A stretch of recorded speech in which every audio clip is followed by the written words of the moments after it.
All right, everybody, welcome back to another episode of Movie Talks and Chill. We're your hosts. I'm Tony Serrato. I'm Gavin Butts. I'm Patrick Wall.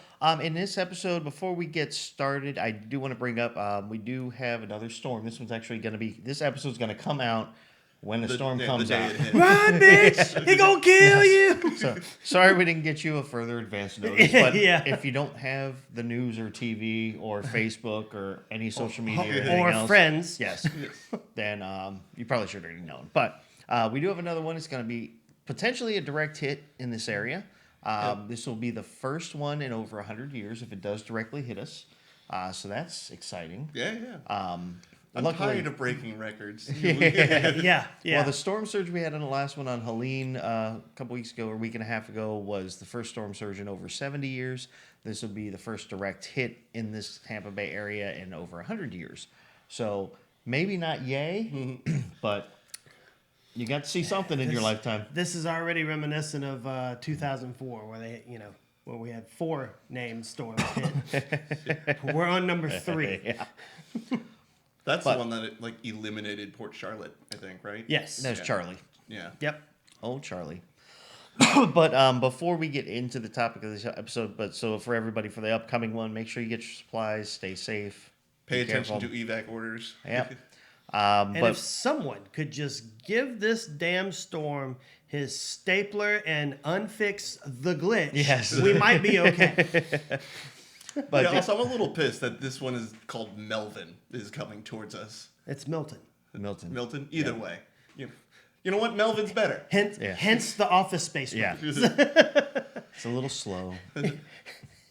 He kind of mumbles a lot. He's had a lot on his mind. Oh, no, I meant like the storm. Oh, I know. I was like, who are we actually talking about here?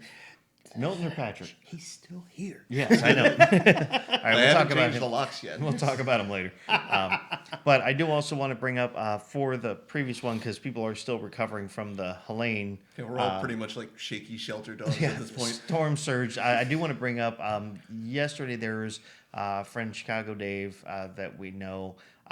His daughter, Stephanie, has set up, she did it last weekend and this weekend. I thought it was a great thing. Basically just reached out to people on Facebook and, her friends, and they set up this Venmo just for donations if you'd like, for people to, all the money goes to them purchasing food and supplies and drinks and stuff. And she goes around. It's just her. She's not part of a church or an organization. She's just doing this just to do it. So I thought that was really cool. They raised like $1,000 a couple weeks ago, and she's been using that money just to buy supplies and food, and gotten some stuff donated from I think donated from Starbucks because she used to work there. Oh, okay. Or she used to manage it. And so she still knows a lot of people there. I believe they helped out a little bit. If they did, wonderful. Thank you. But she was able to use that money and supplies, and she went out, like I said, last weekend, this weekend, and it was just her family, her and her family. Yeah. So I thought that was really, really cool.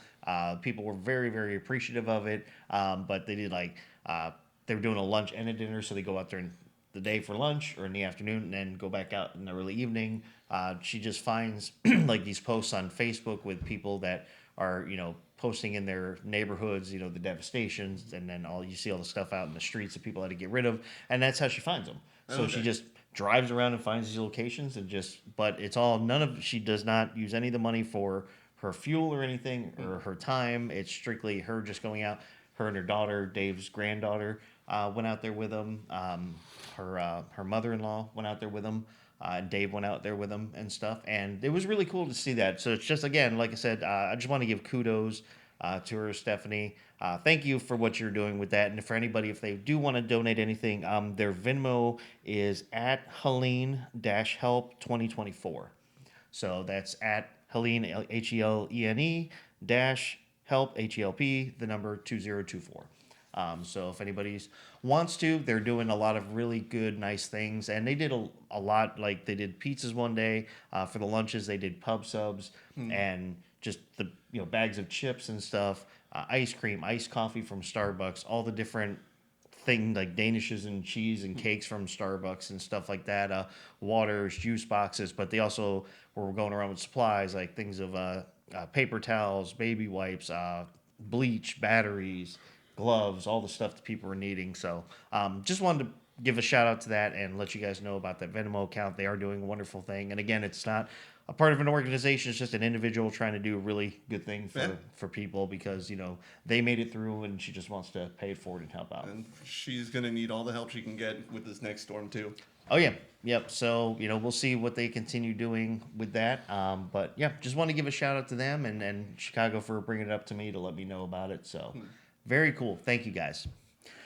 On to the show. Now enough depression, but that was a good hope story there. I know. Calm down. I'm not crying. It's right. something in the air. You got the Venmo. Yeah, it's actual account. rain. Yeah, I got the Venmo You're account. gonna send that, right? Okay. Stop crying. Send money, I'm sorry. Gavin. But I brought up a topic that some people didn't remember last week. I like talked how about you were about to say offline. didn't forget, but clearly we did. They didn't remember. So I told them about this offline, and I said, we've been talking about, all sorts of different stuff. We've got Halloween coming up here in a few weeks, but we'll get to that episode when that comes up. And we're going to... That's going to be a fun one for Patrick there. We're going to make him watch a horror movie. But because we're not really going to do fall just yet or Halloween, but I said... we were talking about directors one time. And then I was thinking about the comparison of how different yet similar two particular directors were.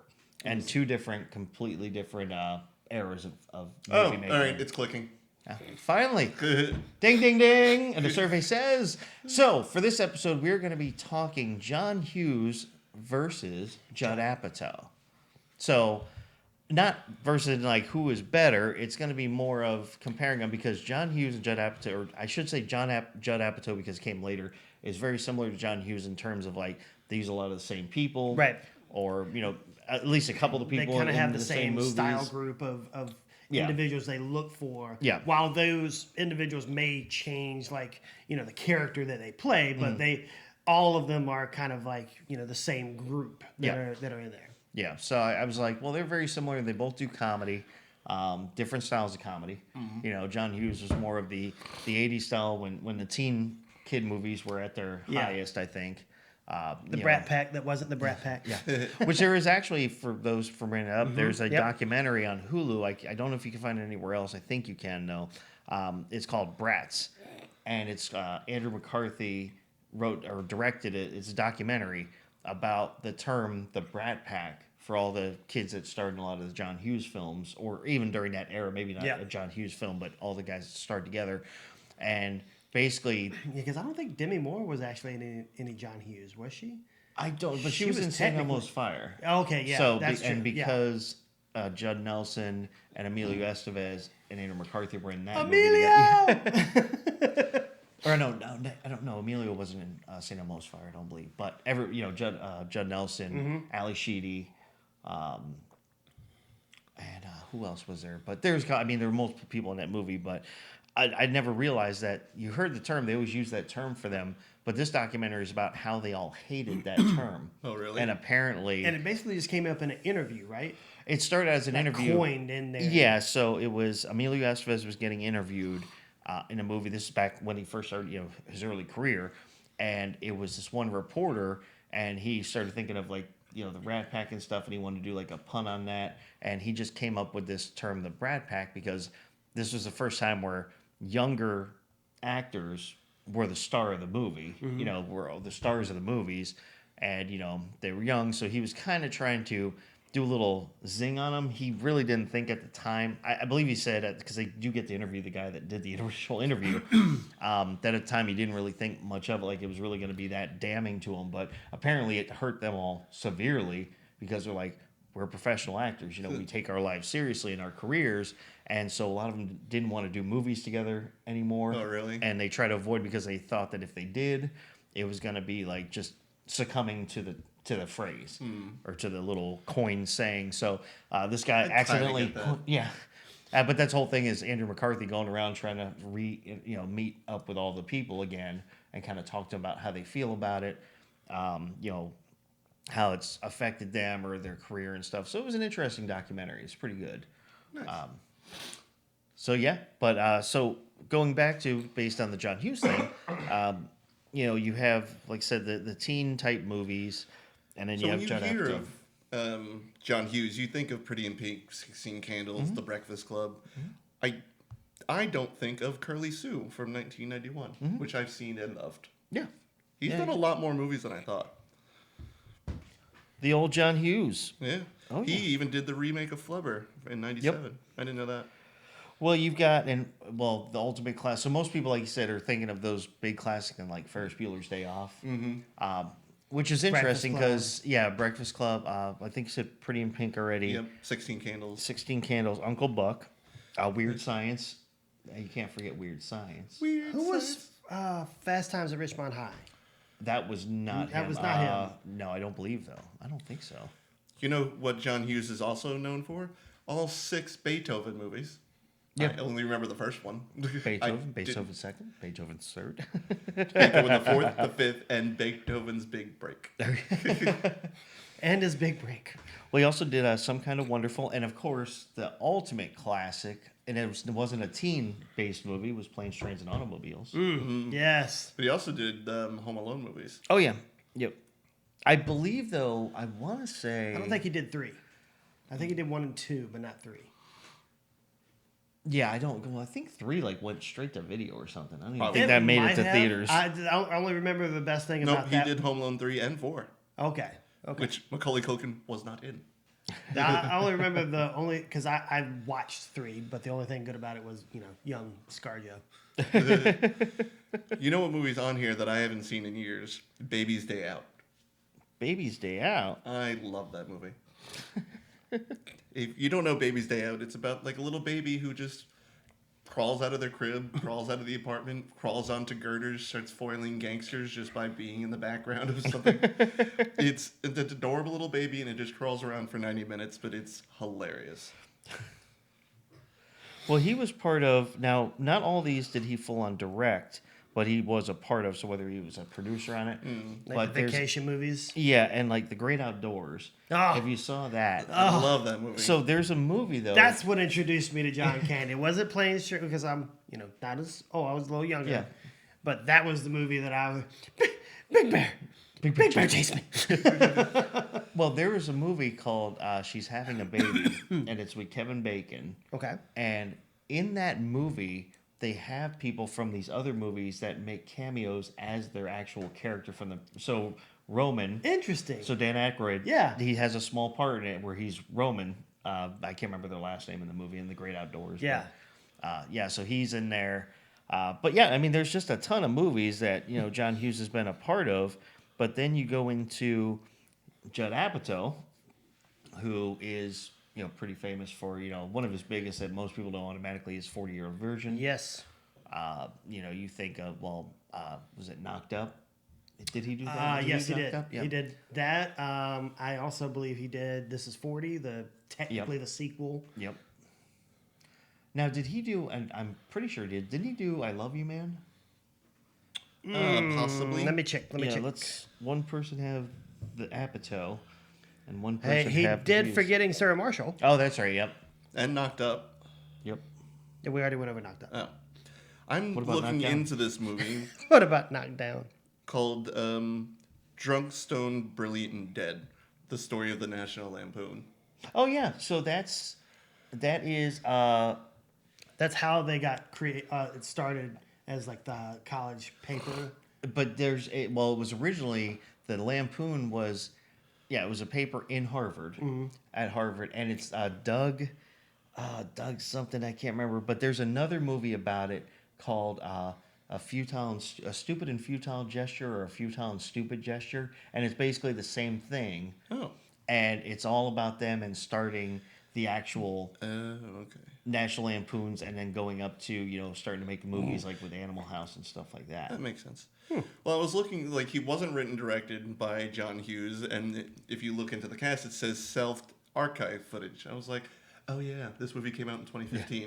He's been dead for a few years at that point. A little bit, yes. I think he passed away, it was like around 2008 or something, 2009 maybe? 2009. I looked it up.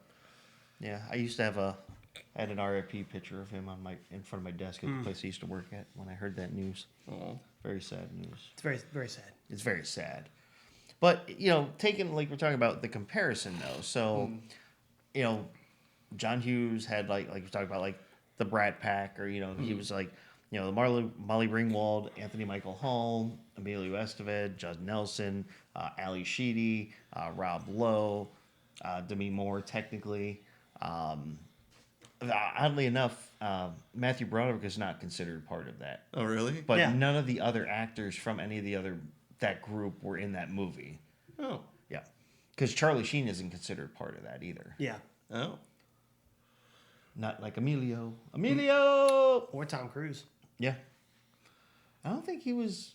He wasn't in any of those movies. No, he wasn't. Yeah. But I mean, he was like getting big around there because you had Risky Business and Yeah. Cocktail coming in. Yeah. And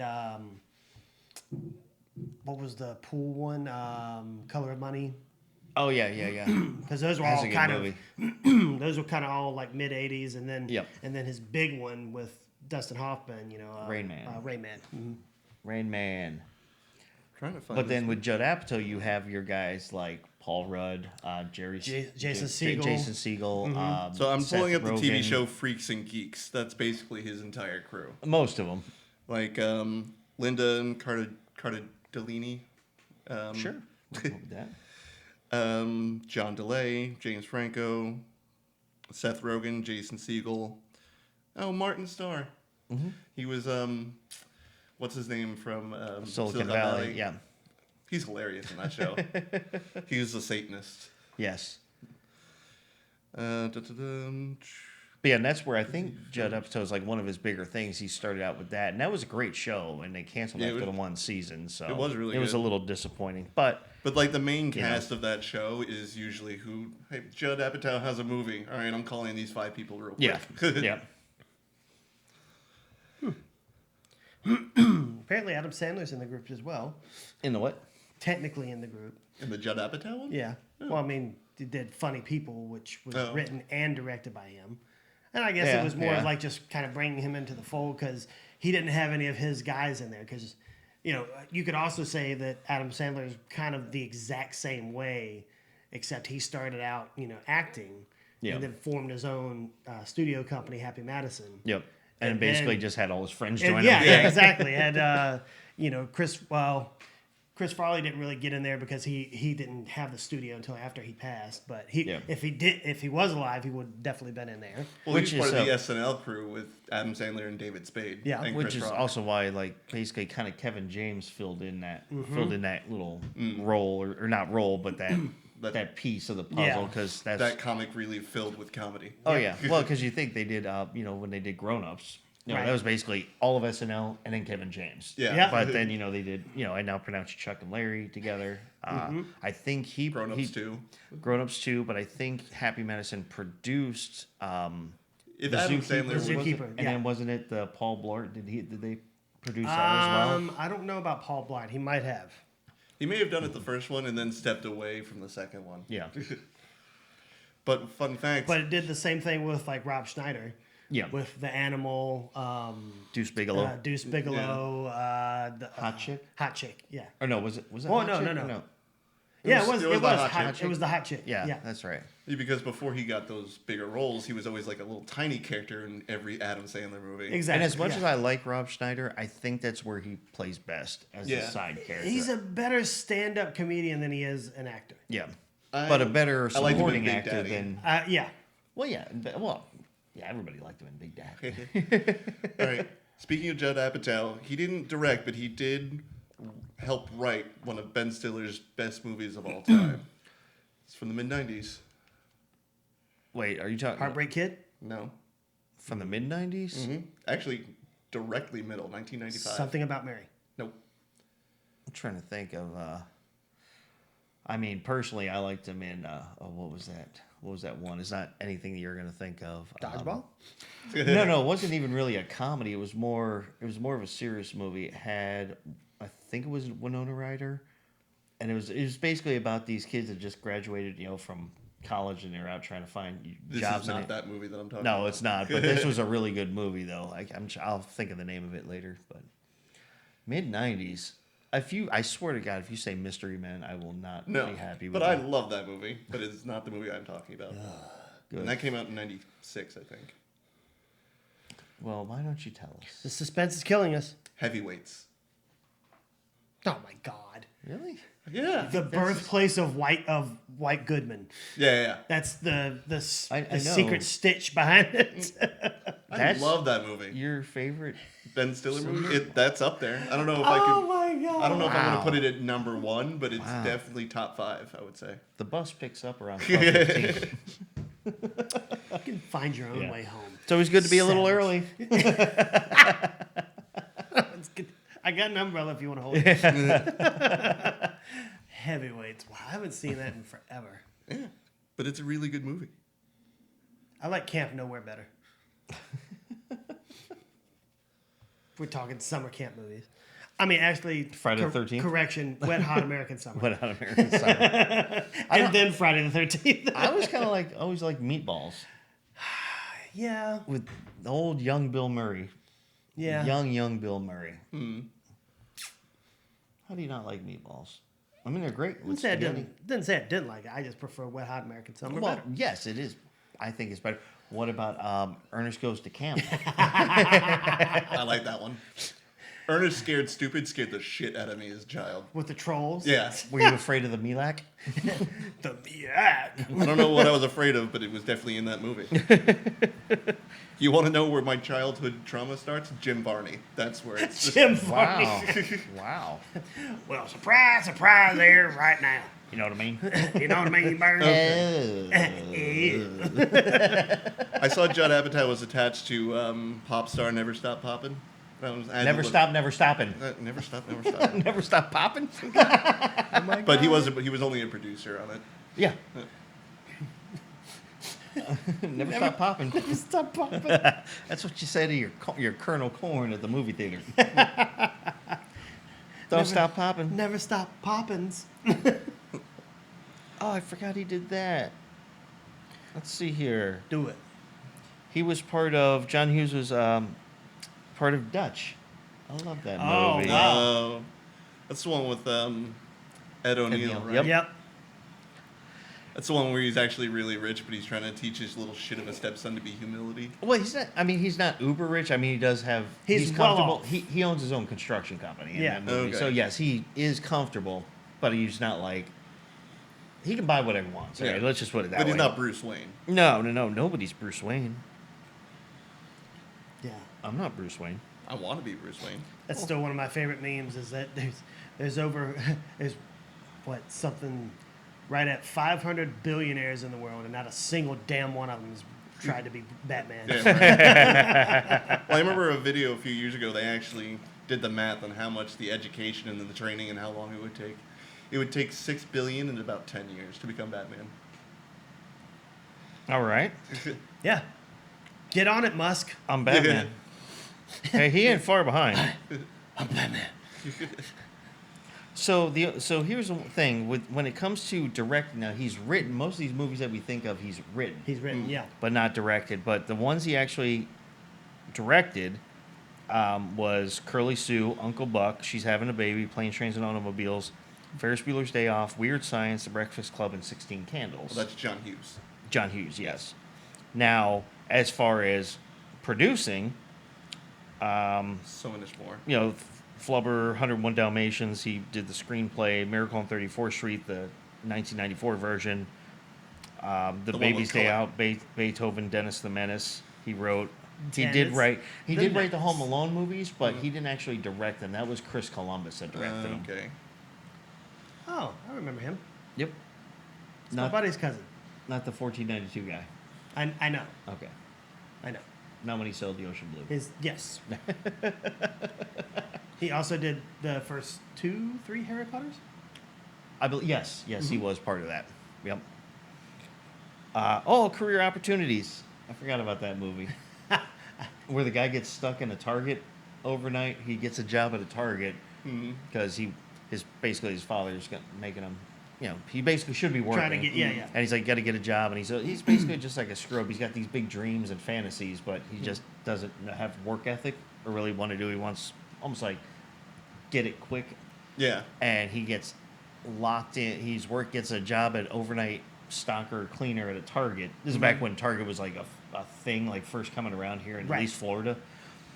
And so he gets stuck in there, and there's this girl hiding out there, in there that he runs Isn't that into, a and Natalie she's stealing Portman stuff. woman when she gives birth in a Walmart? That's No, that was not that one. No, this is just something graceful. So yeah. yeah. But no, she's hiding out because she's like wants to steal a bunch of stuff. But then there's these guys that go to rob the place, and then he has to protect the place, and it's a very quirky type movie. It's in the mid. It was right around like the mid '90s when they were doing movies like Weekend at Bernie's and stuff like Yeah, that. It's just like movies that really didn't make much sense, but they were just fun to watch, like Young Einstein. Oh yes. Did you ever see that with Yahoo Serious? I know you have. I've seen Heard it of it. once. I know you haven't. That part kind of reminds me of the Key and Peele skit where they're like looking at robbing the bank. It's like, all right, man, I got the setup right here. We go in every single day. No, okay. We go in there in the morning, and I'm telling you what, man, we just act like nothing happens. We cash our checks. And then when we leave, in 30, 40 years, like nothing ever happened. Motherfucker, that's a job. Yeah. It's like in the Onion movie, that one skit with the armed gunman, and he comes in and he's, give me all the damn money, blah, blah, blah. And she's like, when he comes in with the stocking on his head, or he comes in, he doesn't say, give me the money. He give you a job application. And he's like, you think I want money? He's like, that's going to help me in the short term, but a job, that'll help me get skills and learn things and blah, blah, blah. And then they're like, he ends up getting hired, so the whole skit goes on, and he's like... He's still wearing the stocking saying, motherfucker, Yeah. like, have a good day and all that. Yeah, and he's like... And then he's like, they get like employee of the month or something, and then it's like having a birthday party. He's got the stocking on. Everybody's like happy birthday, armed gunman. Like, and that's what his nameplate says, armed And he gunman. doesn't put down the gun. He's constantly still waving it at everyone. And then there's that scene, the woman's on the phone, and he's like, who are you calling, Susan? Are you one of the cops? He's like, that better not be, and knocks her out. And he's like, yeah, this cop's like, oh, no. What you want to do is, you don't want to get CDs. What you want to do is you want to take that money, you want to put it in those mutual funds. Right. And he looks at it, it's like, sorry, because she comes up like this. But then another guy comes in and actually is going in to rob the place. And he's standing there, he's like, give me all the money, I'm going to kill everybody if I don't get... And then he gets shot from behind, it's the armed gunman. He's like, man, you make me sick. He's like, people like you asking for nothing but a handout. Why don't you get out and get a job like the rest of us? So he did write, also he wrote The Great Outdoors. Yes. Uncle Buck, She's Having a Baby, Planes, Trains, and Automobiles, Some Kind of Wonderful, another great 80s movie. Eric Stoltz style. Yeah. He was never really considered part of the Brat Pack either. But Eric Stoltz was in those type of movies back then. Yeah. He wrote Ferris Bueller's Day Off, Pretty in Pink, Weird Science, National Lampoon's. He did the screenplay for European Vacation. Which is funny, is like, because Matthew Broderick technically didn't get lumped in with that either. He only really did the one movie. I know, that but was written or but that whole era, like that movie, Ferris Bueller's Day Off, just skyrocketed his career. That was a huge movie, but the thing is, you got to remember, that was one of the only movies where the kid was like the main star. So like he did Max Dugan Returns in the 80s, which was phenomenal. Love that movie. War Games. Was it Project X, I think it was called? It was basically where he's an Air Force or military guy, and he ends up working in this facility where they're training monkeys to fly like jets, but they're doing it as test subjects. So what they're doing is figuring like if there was like a nuclear war or radiation, they were testing the radiation factor. So they'd use these monkeys, and then at these altitudes, and then this thing would come out, and it would basically just kill them. They would see how long they could last or how long they could concentrate, just to see what the effects on a human would be in that situation. And he ends up befriending one of the chimpanzees named Virgil. And basically he's like up for it. Now we have Planet of the Apes. Yep. I want to say who was, I can't remember the girl that was in it. I want to say it was not Sarah Jessica Parker, but I can't remember if it was her or Elizabeth Shue or something. It was one of the girls that was popular back then. But no, he did movies like that, and then he also did Biloxi Blues, if you remember that one. I don't think I saw that one. That was a good one. That's another he goes in the army, and Christopher Walken's the drill sergeant.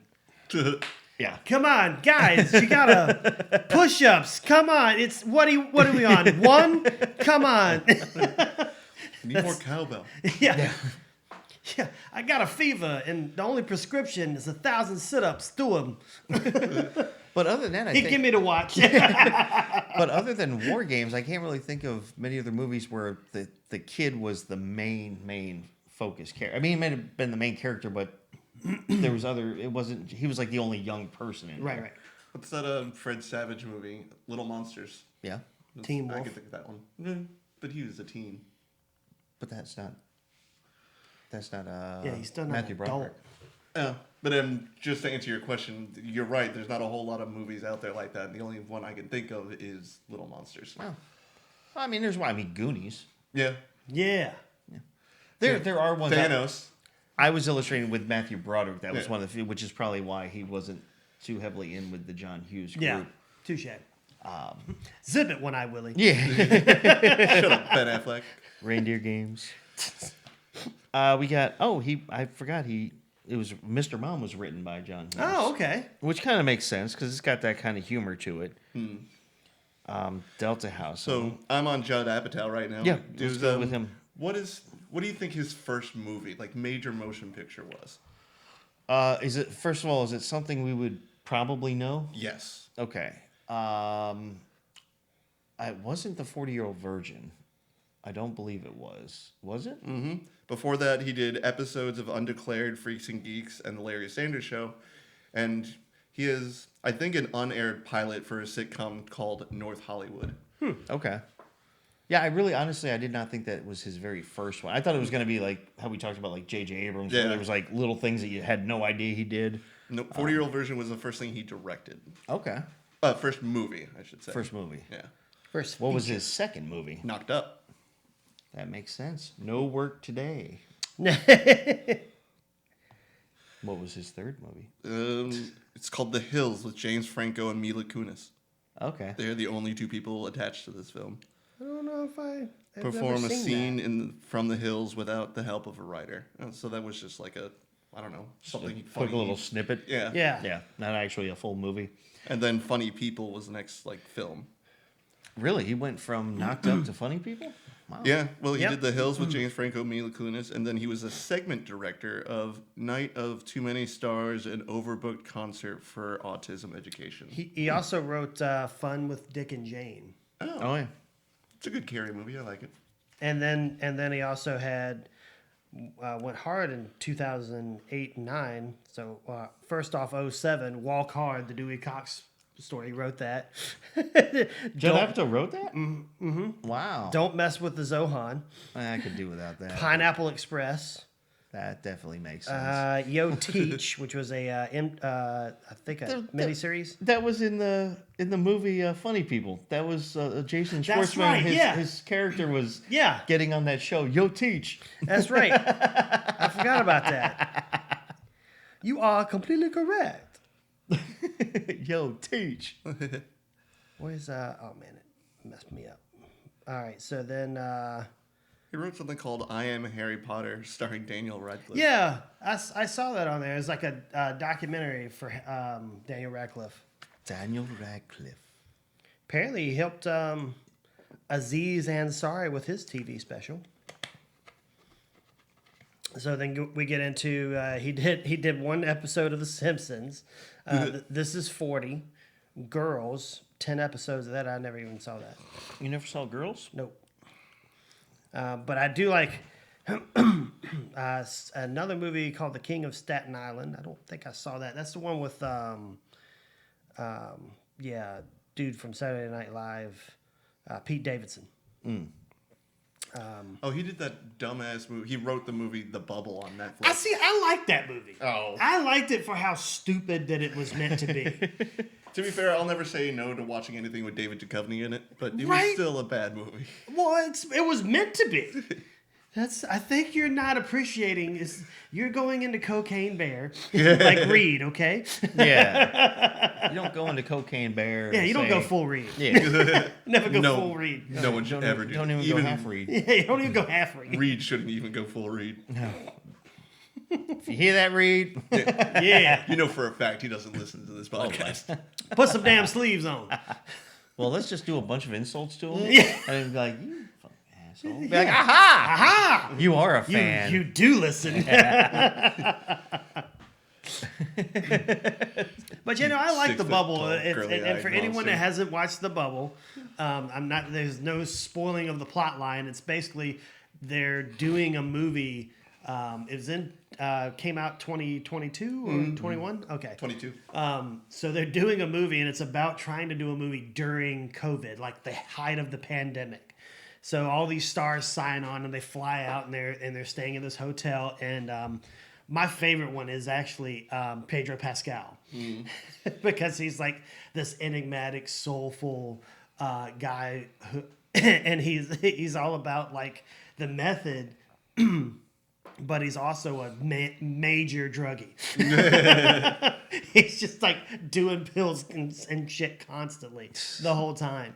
But so like they all show up to the hotel, and two of the actors, you know, they're friends and everything. They haven't seen each other in a while. And they walk up and they hug each other, and immediately like crew members run out that are already like fully suited up like a hazmat suit, and they grab them and like put their hands over their mouth like no touching, and they pull each other apart.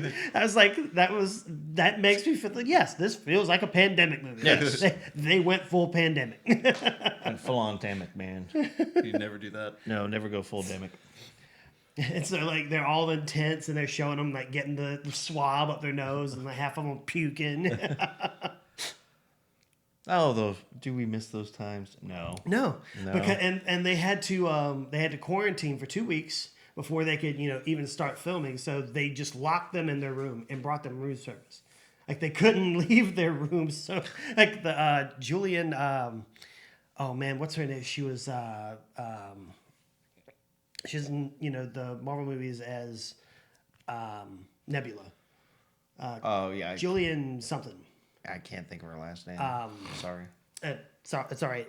So it kind of centers around her as like the main focal point of the story, and she like loses her shit like day 4 in isolation, and they finally come, and she's just sitting there, kind of like tweaking out by the window after the 2 weeks, and they're all right. Well, are you ready to start filming? And she just looks terrible, just bloodshot eyes, and like she hadn't slept in You talking 3 about days. Karen Gillian? Karen Gillian. Sorry. Big old Doctor Who dare fan. you. I know. How dare you? But so, yeah, she just looks absolutely terrible. waiting for them to come in and release her. Release! All right, so let me ask you this. If you could name one thing that what do you think is the most similar things that John Hughes and Judd Apatow have in common? And what do you think is the most diverse in their films? I think probably the similar thing is that their comedy satire that they did. Both of them kind of captured the ire of that era. And I think John Hughes was more like teen angst.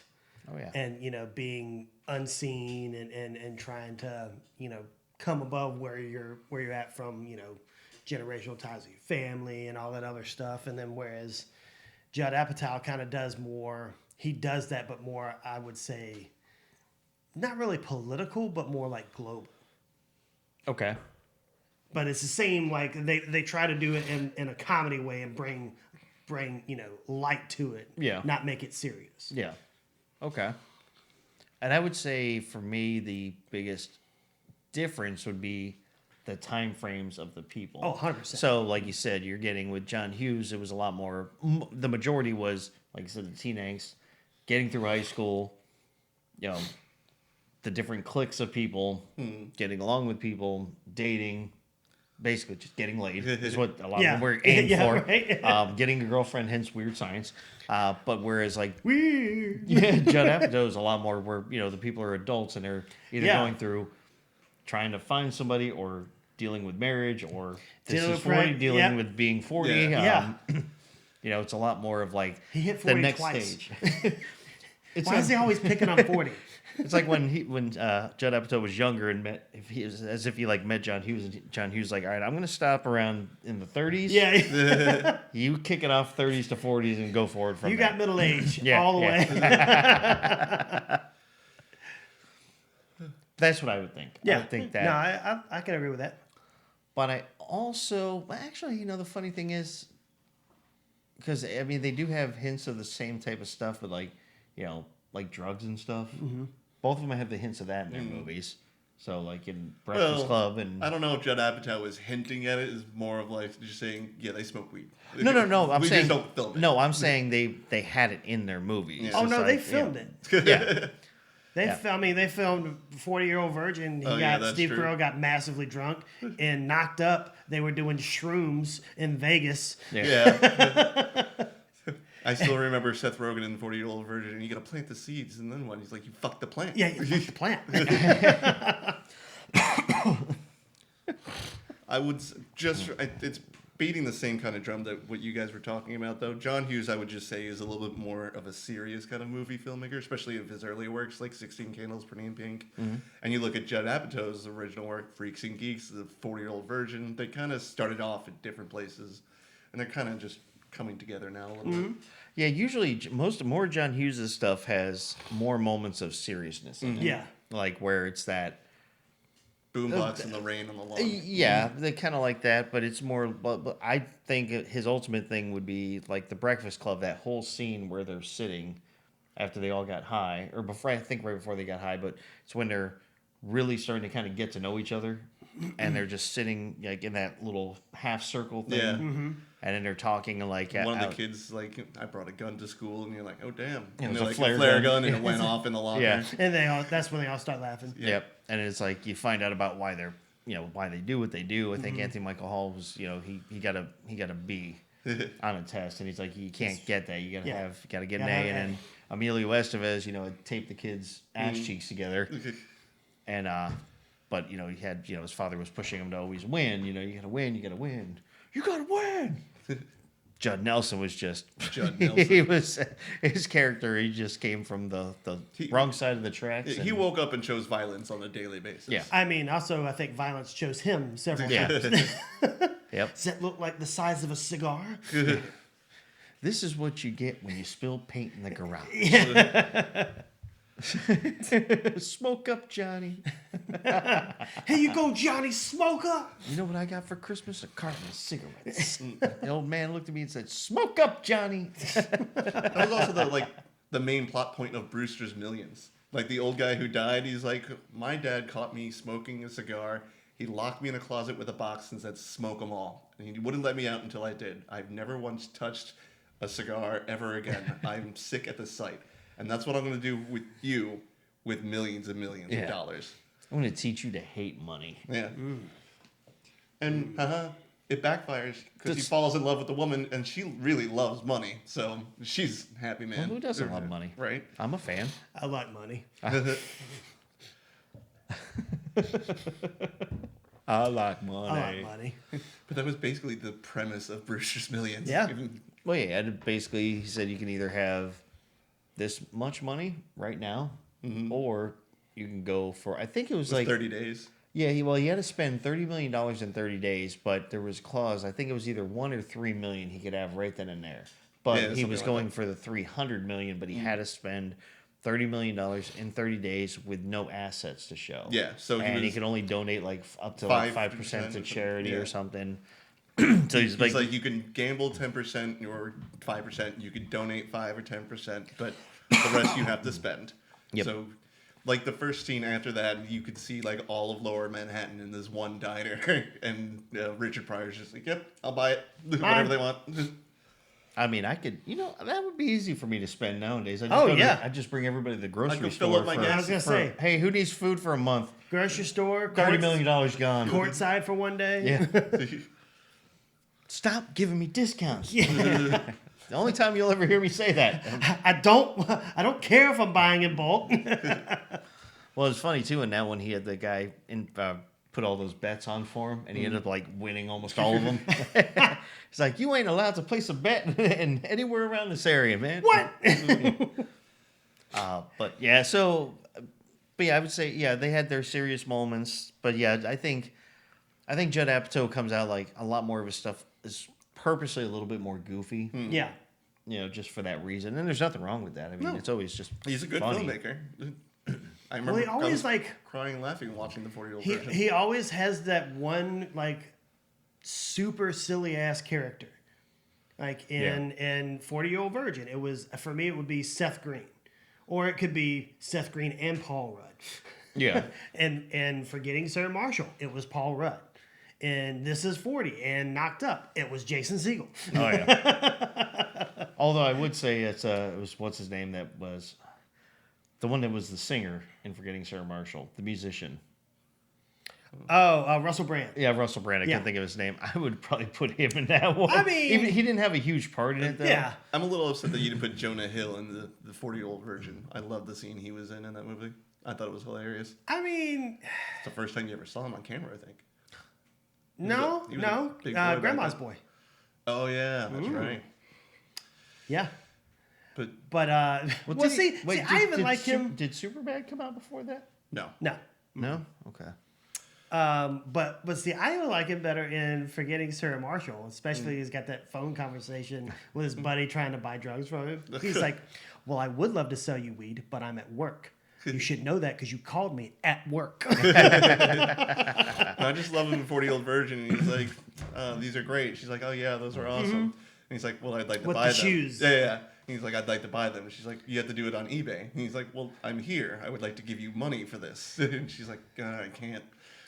And he's Yeah, like, I'd "What just the like to fuck?" give you a sum of money and like walk out of here with these. Yeah. They were like moon boots or something. Like Yeah, No, they yeah. were those like old like blaxploitation like pimp shoes. They had the fish in the bottom or Yeah. something like that. Yeah, but they were. But they were heels, so they were technically like stripper heels. Yeah. True. with a goldfish. in Like them. why you would want to buy that? I know. That's what are you doing when you get home?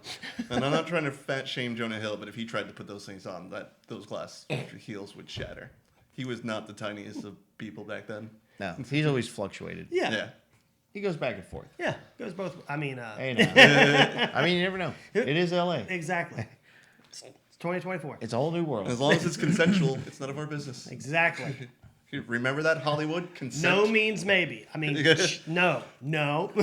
Gavin Butts does not reviews do not reflect that on Movie Talks Yeah. Chill LLC. I'm just gonna move over here now. I like Bill Burr, like giving a breakdown of that, and he's like, you're in a courtroom and it gets read. It's like, no, the defendant said no. Don't. Oh my God, stop. It's like, she didn't fucking say it like that. She was like, oh my God, no, stop. You're so bad. It's like, that's why she said it, and that's why we're here. I mean, They don't read it right in the courtroom. Yeah, there is something to be said about tone. Exactly, yeah. Inflection. Context. Yeah. You remember back in the day when you were getting yelled at your girlfriend? It's not what you said, it's how you said it. Yeah. Mm-hmm. Actually, mine were more of my situations were more. I didn't know what she was thinking because she never told me, and I'm supposed to be a mind reader. Yep. Or Duh. God forbid she has a bad dream with you in there. I am not responsible for the bad mistakes I make in your dream. I was remember Patty said that she had a she had a dream that about Steve was in it, and there was some girl just like sitting on his lap, and she woke up and all pissed off at him. And he's like, "What did I do?" It's like I woke up, I knew it was a dream, but I was still mad. It's like, you know what you did. you know what you did in my brain. You fucked up with my subconscious so hard. It's predicting the future, and I swear to God, Predicting the future. if I see that blonde stick bitch again, Yeah. What? We don't even know blondes. They're sitting there eating cereal, like, huh? Yeah, right? What? It's like, babe, I love you. She's like, mm-hmm. what's Brittany's phone number, huh? Who's Brittany? Who the hell is Brittany? You know damn well who Brittany is. Actually, I don't. That's why I'm going to ask again. Who is this? I promise this podcast is about movies. Yes. Yeah. And not just our friends. Yes. John Hughes. John Hughes. Judd Apatow. Judd Apatow. Yeah. That's basically how Hitler Yeah. came to power. And we're actually coming back to the point to where we just need to start wrapping up. Oh my god! All right, You looking guys at, just followed suit on that one so easily. Yes, we did. but it's getting about the time when we start wrapping up. What is your favorite movie from both of those? And we're talking writing and directing. Producing, I'll leave that up to you.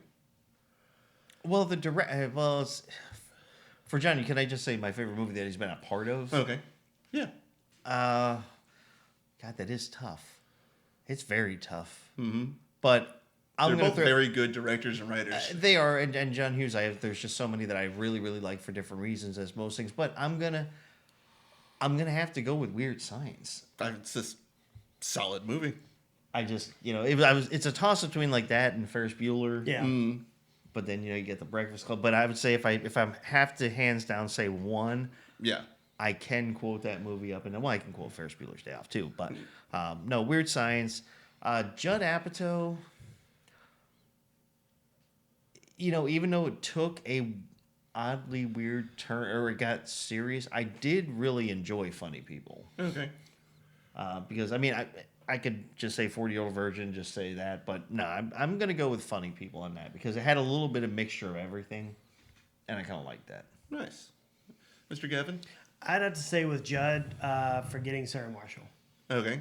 It's a good movie. That's much like, yours. I can quote almost every scene in that damn movie with Paul Rudd. I once saw her boyfriend beat up a guy with a starfish. That's just ridiculous. That guy was me. That was me. Kuno. What about John Hughes? John Hughes. Hughs. I'm probably going to have to say the one I've seen the most and I probably still enjoy every time I see it is Ferris Bueller's Day Off. Bueller. I mean, they snuck in Charlie Sheen on the movie.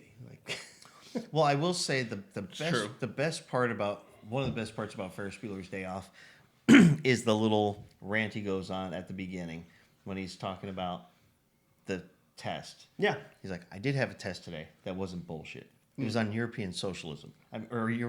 Social. I was like, what's the point? He's like, what's the point? I'm not European. I don't plan on being European. So who gives a crap if they're socialists? They can be fascist anarchists. Still wouldn't change the fact that I don't own a car. Then he goes to the second rant. He's like, not that I condone fascism, or any ism for that matter. Isms, in my opinion, are not good. A person shouldn't believe in an ism. They should believe in themselves. I quote John Lennon. I don't believe in Beatles. I just believe in me. It's a good point. After all, he was walrus. I could be the walrus. I'd still have to bum rides off people. That, kudos. Thank you. That was awesome. And scene. What about you? Apatow and Hughes. All right, so starting with John Hughes, I'm going to have to go with the Robin Williams Flubber movie. Okay. Came out in 1997. It is a remake of an old, 1950s version of Flubber. I've seen the black and white, and this is one of the few times where I do like the remake more than the original. Just because if you've ever watched one of those black and white movies, they're all just terrible for the most part. I said it. Okay. At me all you Someone want. didn't like Schindler's List. Yeah. Someone hasn't seen Schindler's List. Oh my God. We apologize to the entire Jewish community I haven't seen it. and How am I- Steven Spielberg And and Liam Neeson, And Liam Neeson, who who will hunt you down Yeah. and take you. he has a special set of skills. It's a special set of skills. And for Judd Apatow, I 40-year-old version. There's that's a great movie. I mean, it's hilarious. Yeah, that's hands down probably if I'm eliminating everything he was a producer for, like if I got rid of Anchorman and Talladega Nights and all that, I was like, if we're just doing writing or directing, I'm gonna have to go with 40-year-old version. Okay.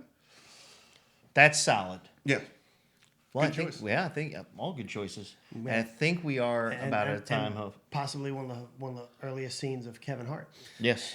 That's true. When Yeah. he's in the Post stand up. yeah When yeah, he's yeah, actually yeah. visually right when he in started the movies. getting yeah. into acting. Yeah. Yep. Sweet. But yeah, we are about out of time, but I just want to take just one more minute to say to everybody. Sorry, I just remembered the one line. He's like, "You're throwing a lot of words that I don't understand, so I'm going to take them as insulting." And then Kevin Hart gets ready to fight him. Okay, please continue. Please continue. So going out to our hearts to everybody preparing for the hurricane. Yeah, Yes. that you're currently going through Yes. right now. It is not a funny situation. Again, remember that info, like I said, about, if you need to help, there's plenty of people you can go on Facebook or ways to help out. For those of you, be safe for the upcoming one. Hopefully, And it if they either tell you slows to down- leave, leave. Yeah. Yeah. I know there's a billion reasons to stay off of Facebook or social media, but right now that's a great place to get information from trusted meteorologists and other, like, check on your friends and family. Yep. I like tracking the tropics. Yep. That's one of my favorites I do. I like Dennis Phillips. Well, he uses tracking the tropics. Well, then yes, I like that as well.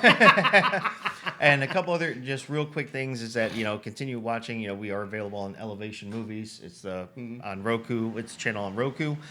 We are on there. Also, continuing every Sunday, we are still available on WDBF.FM. So Steve was telling me to make sure I told this or let everybody know as well.